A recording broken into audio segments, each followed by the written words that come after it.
हरि ओम सन्नो मित्रा संवरुणा सन्नो भवकर्यमा सन्न इंद्रो बृहस्पति सन्नो विष्णुरुरुक्रमा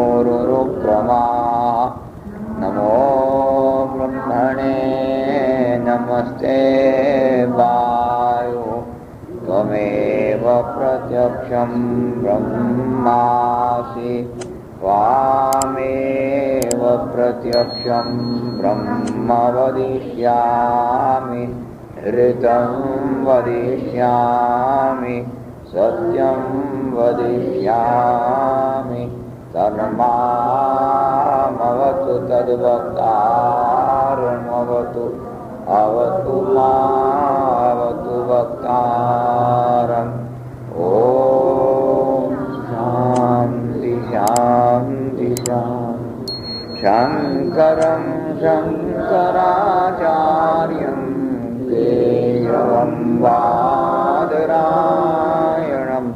सूत्रभास्य प्रजो वन्दे भगवन्तो पुनः पुनः ईश्वरो गुरुरात्मेति मूर्तिभेद विभागिने व्योमवद्व्याप्तदेहाय दक्षिणामूर्ते नमः।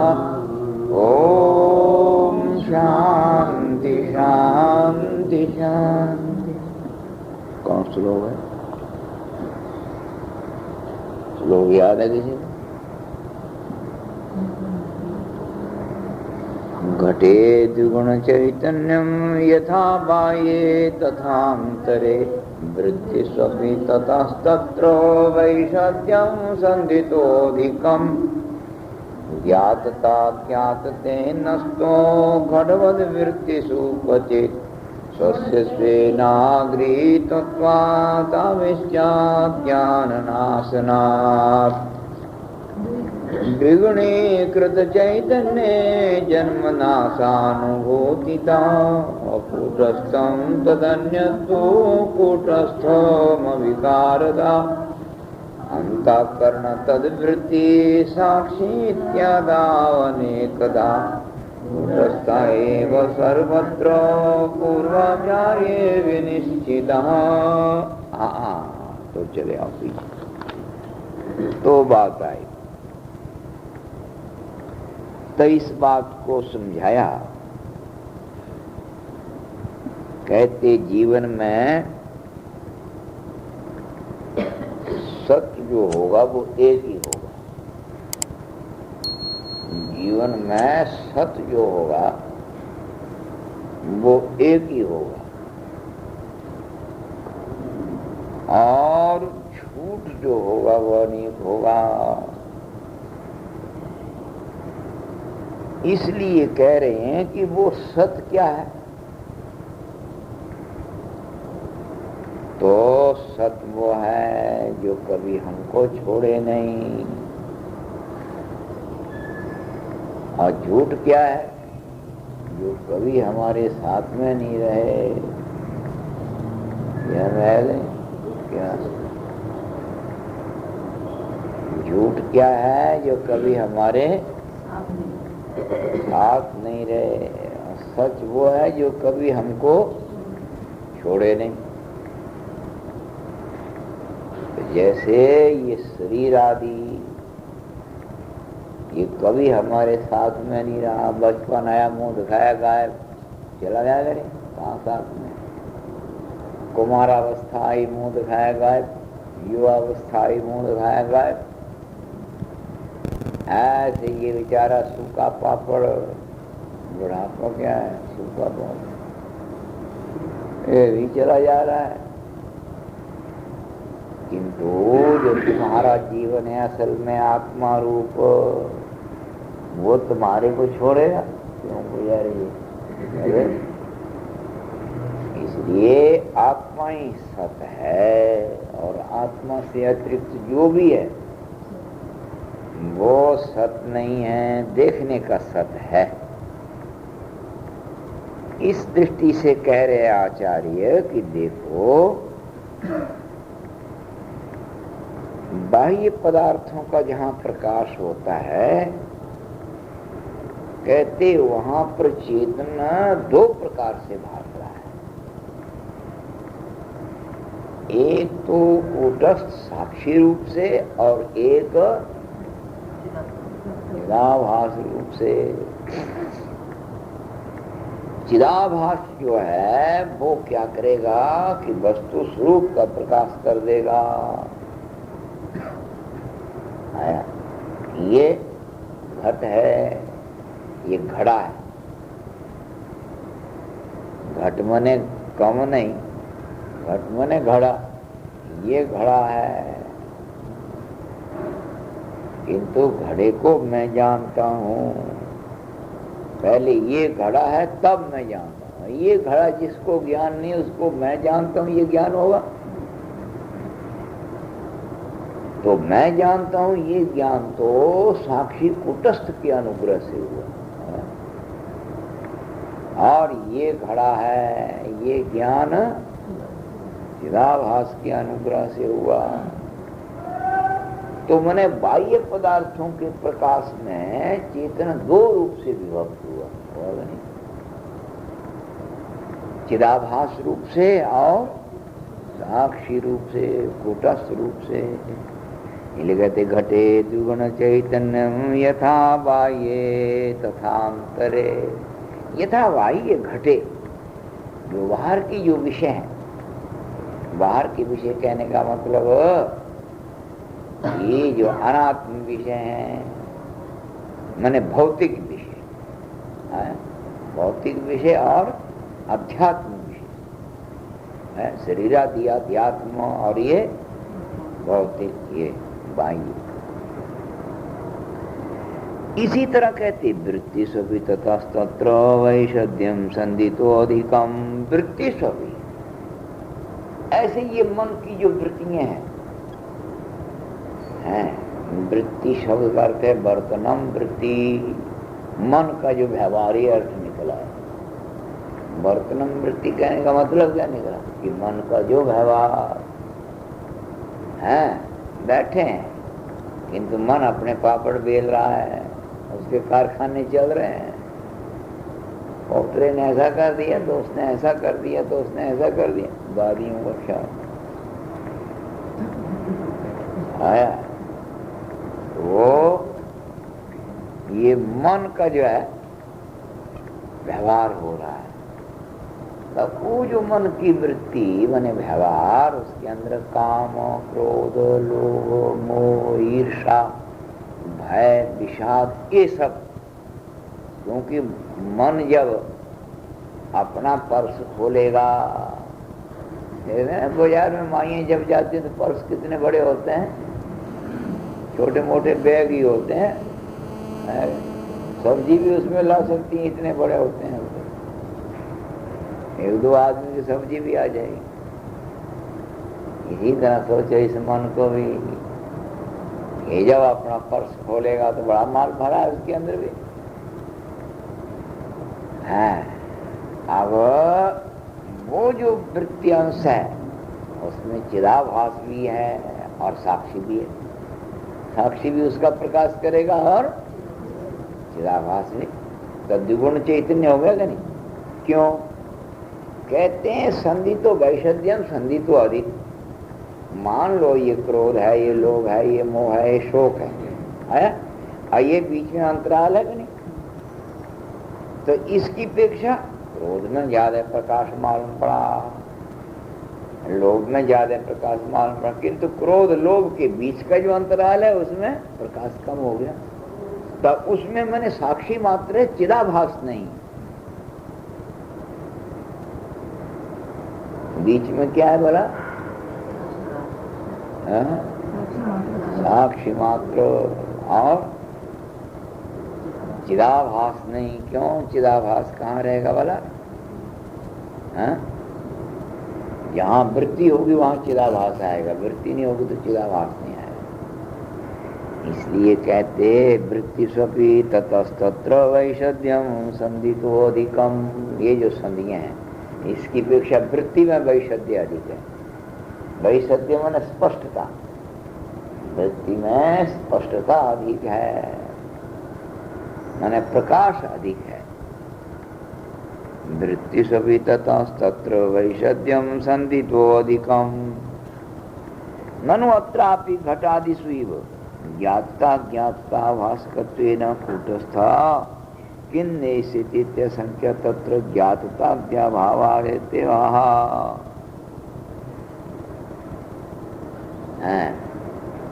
कहते हैं कि हे भगवान, जैसे घड़े में आपने मान लिया,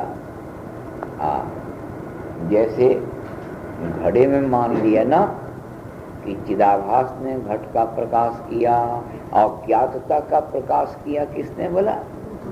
कूटस्थ ने। कहते ऐसा क्यों नहीं मान लेते हो? यहाँ भी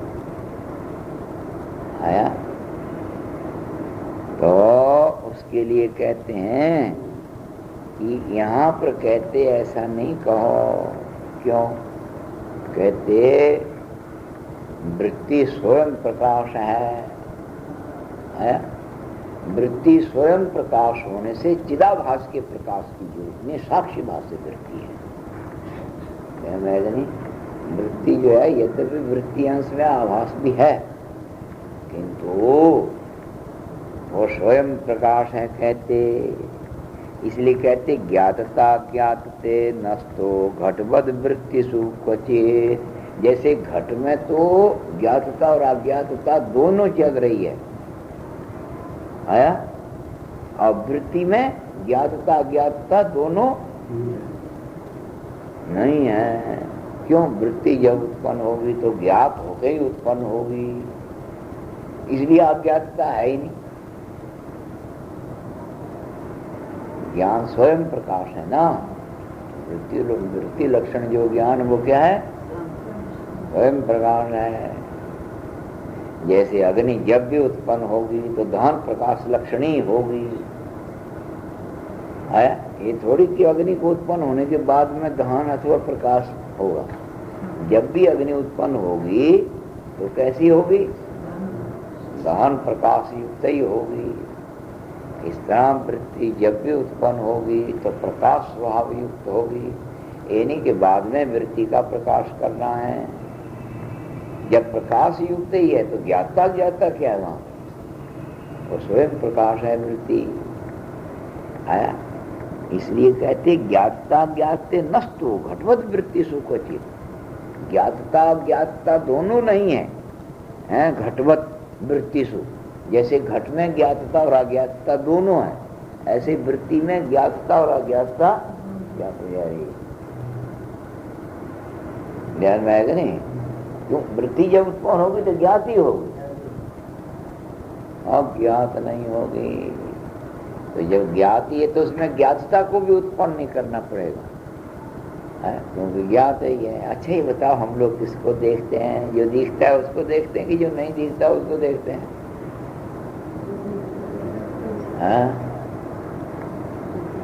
बड़बड़ बोलो।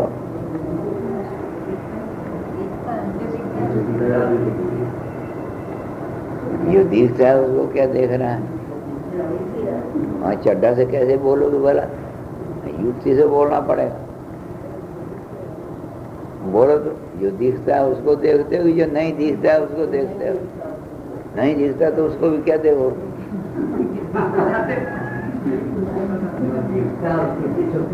उसको भी क्या देख रहा है? हाँ, पेच में फंसाना पड़ेगा ना, तब ना वो काबू में आएगा, नहीं तो नहीं आएगा।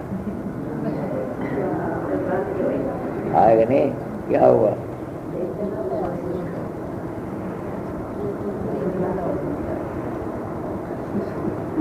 मैंने वही बंदर कैसा हाल हुआ, पहले तो खा लिया और बाद में उसी को निकाल के चिबाने लगे। हुआ कि नहीं? क्या हुआ गुलजार?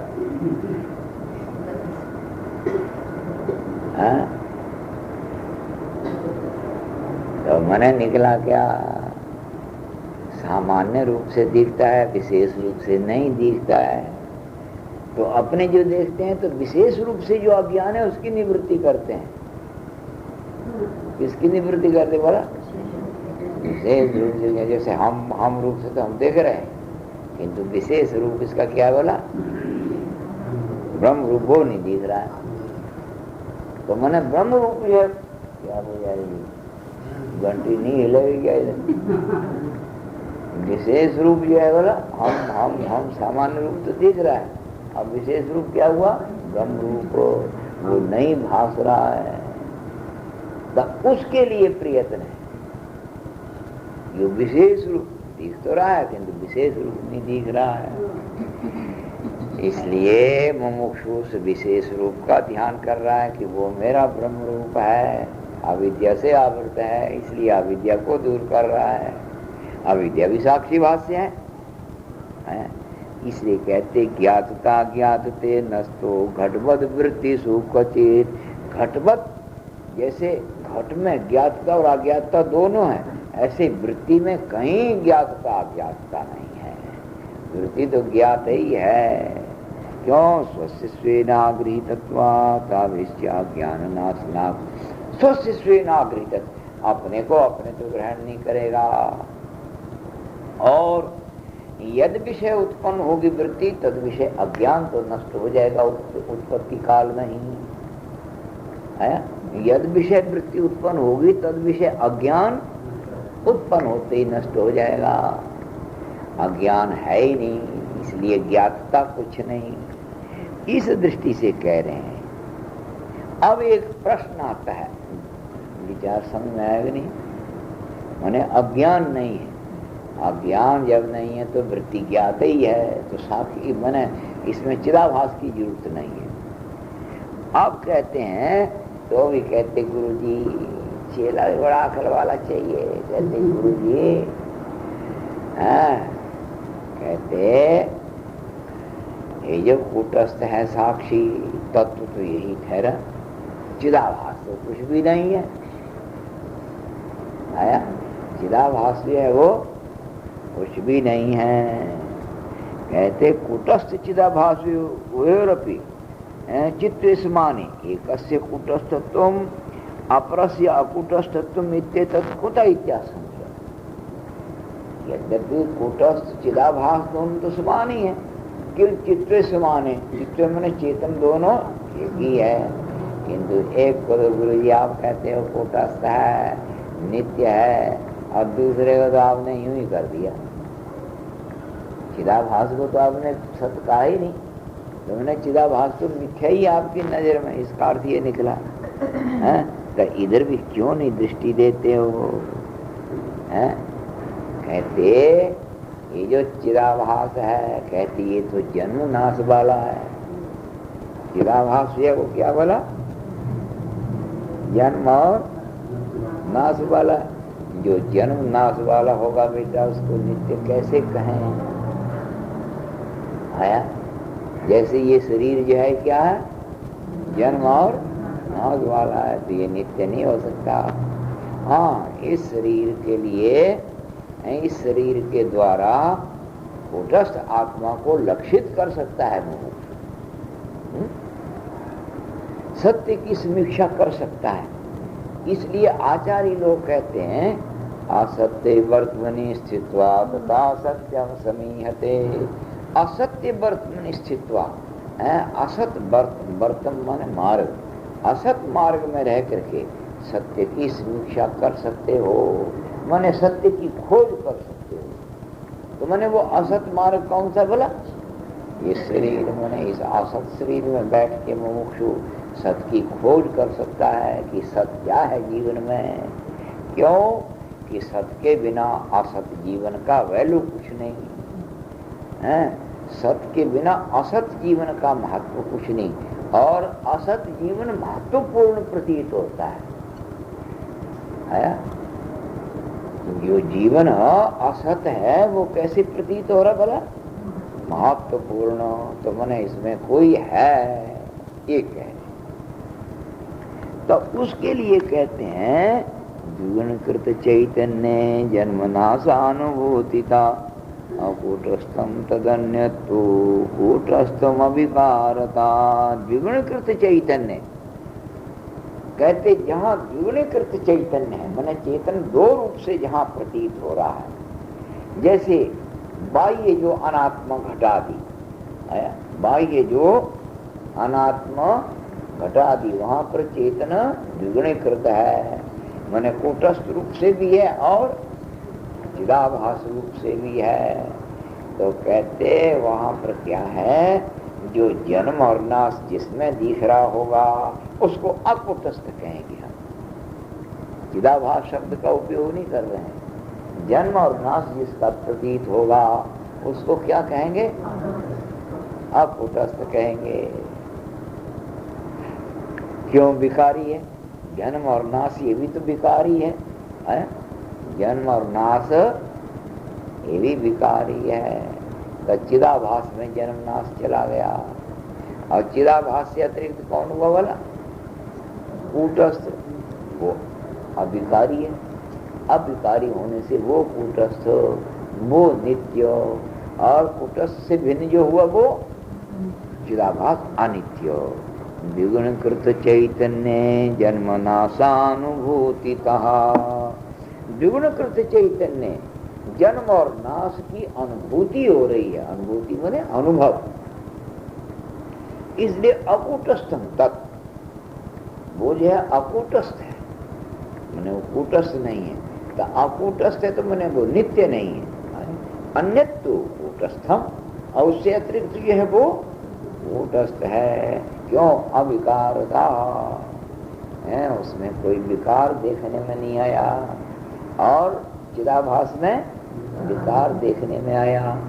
क्या विकार देखने में आया वाला, जन्म और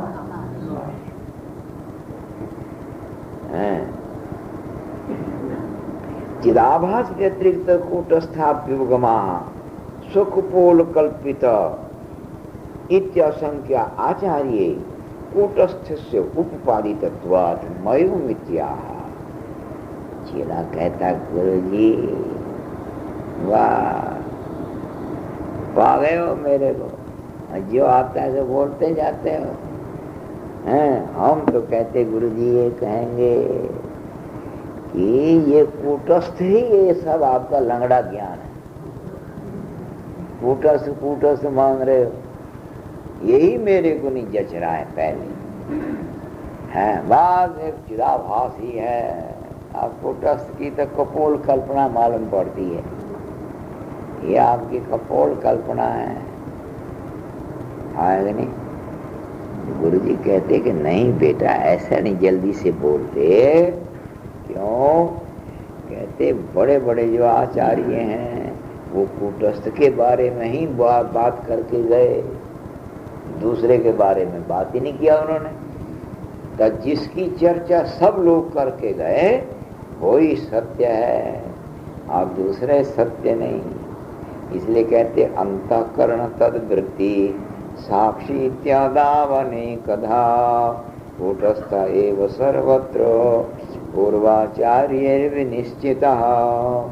अंतःकरण तद्वृत्ति आया इस लोक में। अंतःकरण, कर्ण कहते असाधारण कारणं कर्ण, जो असाधारण कारण आया उस पर उसका नाम है कर्ण है। तो जैसे मान लो रूप देखना हो तो तुम्हारे को कान ही चाहिए ना,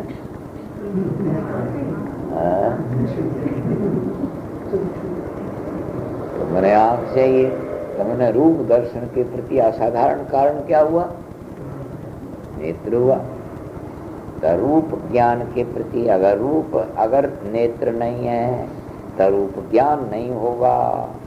असाधारण कारण किसको कहें, यद विना कार्यम नोपद्यते तत्कार्यम प्रति तदा असाधारण कार्य, जिसके बिना कार्य बने ही नहीं वो असाधारण कार्य। तो रूप दर्शन चक्षु के बिना होगा नहीं, इसलिए चक्षु जो है रूप दर्शन में असाधारण कारण है। तो बाहर तो ठीक है, किंतु मान लो तुम्हारा मन ही ठीक नहीं हो गए, तब भी चेतन के पास विषय कैसे पहुंचेगा? है चेतन के पास विषय पहुंचाने वाला तो मन है, मन के बिना होगा नहीं। इसलिए मन अंतःकरण कहलाया, चक्षु बाह्य करण कहलाया। चक्षुरादि इंद्रियां मार्केटिंग करने वाली है, किंतु मार्केट से जो सौदा आया, जैसे किसी पैलेस की कल्पना करो, कोई राजमहल है, तो उस राजमहल का क्या नियम होता है कि कुछ नौकर तो मार्केटिंग करने वाले हैं, वो मार्केट में जाएंगे, माल ले आएंगे और गेट पे ले आके दे देंगे। गेट से आगे उनको जाने का ऑर्डर नहीं। गेट से आगे जाने वाले दूसरे नौकर हैं, वो अंदर पैलेस में जाएंगे। हो गया कि नहीं? भेद हो गया ना। इसी तरह समझो, इस शरीर को क्या समझो, एक राजमहल समझो। ये चक्षुरादि जो इंद्रियां हैं, ये मार्केटिंग करने वाली हैं। आया मार्केट का वो कहाँ है? देखो ये मार्केट, इसमें रूप मार्केट, रस मार्केट, गंध मार्केट, शब्द मार्केट, स्पर्श मार्केट। कितनी मार्केट है वाला? 5 मार्केट है। आया समझे भैया? अभी तुम्हारी गवर्नमेंट ने कोई मार्केट बनाई है? रूप मार्केट में जाएगा, थोक फ्रोस बैठे सब रूप ही रूप लेगा। रस मार्केट में रस, गंध मार्केट में गंध, शब्द मार्केट में लता मंगेशकर, भगवती आदि सब सोई पड़ी। इसलिए ऐसा मार्केट करने वाली इंद्रियां हैं, किंतु अंदर ले जाने वाला जो नौकर है वो मन बुद्धि चित्त अहंकार। कितना? मन बुद्धि चित्त, ये अंतःकरण है, ये अंतःकरण है, ये आगे ले जाएगा। अब आगे जिस समय मैटर गया तो मार्केटिंग करने वाले नौकर भी अंधे। आया पुराने जमाने के राजा है ना, कहते नौकर सब अंधे रखो, आंख वाला कोई नहीं रहेगा। पैलेस के अंदर सब अंधे हैं, तो मार्केटिंग करने वाले जो हैं वो भी अंधे। अब पैलेस के अंदर जो चलने वाले हैं वो भी अंधे हैं। एक मात्र जो है महाराजा वो ही है आंख वाला, और सब अंधों का टोला भर्ती किया है। इसलिए चक्षु ने रूप को पकड़ा, आरूप को पकड़ा, ले चली। नैना देवी है ना, ले चली, इसने मन को दे दिया। मन ने संकल्प विकल्प किया, चित्त ने खट जो है उसके ऊपर बैटरी टॉर्च मारी है। अब बुद्धि ने खट निश्चय किया, ये तो कोबरा है। अहंकार ने खट निश्चय किया, चल ले आओ इधर मेरे पास, और कोबरे का रूप लेके चल पड़ा। तेरे ये तो कोबरा है। तब उसका जो है साक्षी ने प्रकाश किया, कोबरा है। तब कोबरा तो प्रतिकूल है, तो कहता हटाओ, परे हटाओ, परे हटाओ। परे नहीं हटा तो अपने बंगले को ही ले चलो यहाँ से दूसरी जगह। तो शरीर क्या है? बंगला है तुम्हारा, बंगला दौड़ने लगता है, चलता फिरता बंगला है, दौड़ने लगता। नहीं तो उसको जो है उसी को भगा दिया। इसलिए इस तरह मने तो चक्षुरादि जो है वही कर्ण, और अंतःकरण हुआ मनादि, मन बुद्धि चित्त अहंकार, अंतःकरण है। अब मनन मन के बिना नहीं, सेवा साधारण कारण मन है।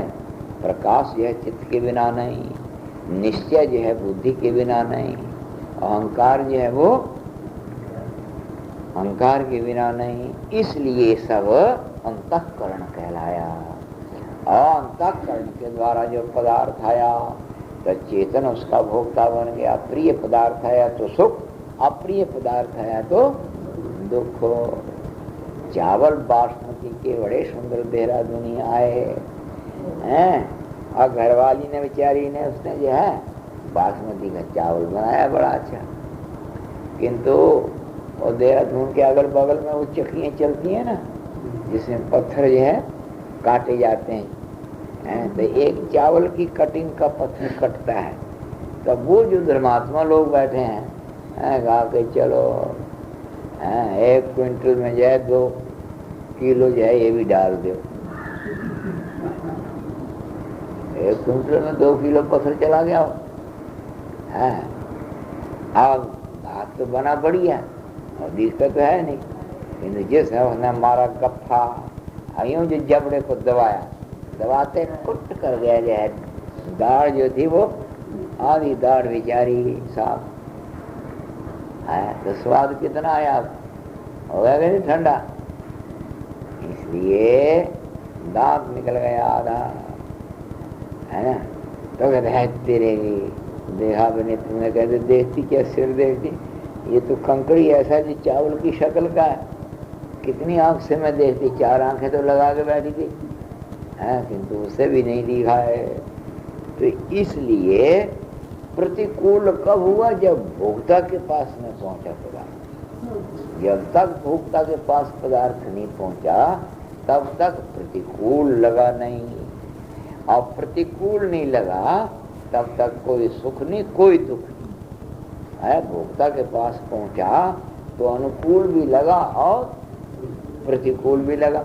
अनुकूल लगा तो सुख और प्रतिकूल लगा तो दुख, ये सुख। इस दृष्टि से कहते हैं कि भाई ये जो अंतःकरण और अंतःकरण की जो वृत्ति, इन सबका साक्षी जो है वो कूटस्थ है। क्योंकि अंतःकरण की वृत्ति अपने को नहीं जानती।